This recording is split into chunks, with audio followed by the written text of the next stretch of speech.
ভারত পাকিস্তান সীমান্তে উত্তেজনা চলছিল কয়েকদিন থেকেই। কোথাও গোলাগুলি তো কোথাও হামলার আশঙ্কা। দুই পরমাণু শক্তিধর দেশের মুখোমুখি অবস্থানে পুরো দুনিয়ায় ছড়িয়েছিল উদ্বেগ। সেই উত্তেজনার মধ্যেই এলো এক নাটকীয় ঘোষণা। মার্কিন প্রেসিডেন্ট ডোনাল্ড ট্রাম্প জানালেন, ভারত ও পাকিস্তান সম্মত হয়েছে পূর্ণাঙ্গ ও তাৎক্ষণিক যুদ্ধবিরতিতে। 10 মে শনিবার ভোরে নিজের ট্রুথ সোশ্যালে দেয়া এক ঘোষণায় ট্রাম্প লেখেন, যুক্তরাষ্ট্রের মধ্যস্থতায় রাতভর দীর্ঘ আলোচনার পর ভারত ও পাকিস্তান একটি পূর্ণাঙ্গ ও তাৎক্ষণিক যুদ্ধবিরতিতে সম্মত হয়েছে। সাধারণ বুদ্ধিমত্তা ও দূরদৃষ্টির জন্য দুই দেশকেই শুভেচ্ছা। এরপরই গোটা আন্তর্জাতিক অঙ্গনে শুরু হয় জল্পনা কল্পনা, কি ঘটল রাতারাতি। মার্কিন পররাষ্ট্রমন্ত্রী মার্কো রুবিও জানান, গত 48 ঘণ্টায় তিনি সরাসরি কথা বলেছেন ভারতের প্রধানমন্ত্রী নরেন্দ্র মোদী ও পাকিস্তানের প্রধানমন্ত্রী শাহবাজ শরীফের সঙ্গে।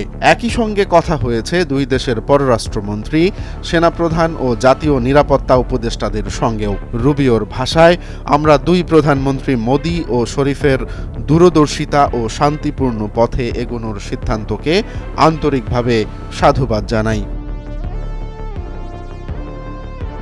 যদিও ভারত বা পাকিস্তান কোনো পক্ষই আনুষ্ঠানিক বিবৃতি দেয়নি এখনো, তবে ট্রাম্প ও রুবিওর বক্তব্য বিশ্লেষণ করলে বোঝা যায় কূটনৈতিক অগ্রগতি হয়েছে অনেকটাই। বিশেষ করে দুই দেশের প্রতিনিধি দল নিরপেক্ষ এক জায়গায় আলোচনায় বসতে রাজি হয়েছে বলেও জানানো হয়েছে। এই সফল মধ্যস্থতার নেপথ্যে মার্কিন প্রশাসনের সক্রিয় ভূমিকা নিয়ে কেউই দ্বিধায় নেই। বিশেষ করে মার্কিন প্রেসিডেন্ট ট্রাম্প ও ভাইস প্রেসিডেন্ট জেডি ভান্স সরাসরি হস্তক্ষেপ করায় যুদ্ধবিরতির পথ খুলেছে বলে আন্তর্জাতিক বিশ্লেষকদের মত। বিশ্বজুড়ে চাপের মুখে থাকা দুই দেশের জন্য এটি এক যুগান্তকারী কূটনৈতিক পরিণতি হিসেবেই দেখা হচ্ছে।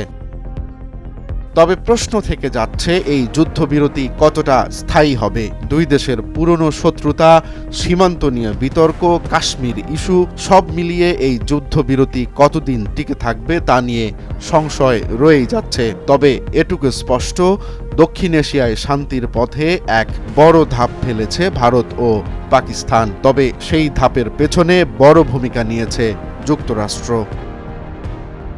রোমান্স তালুকদার, নয়া দিগন্ত।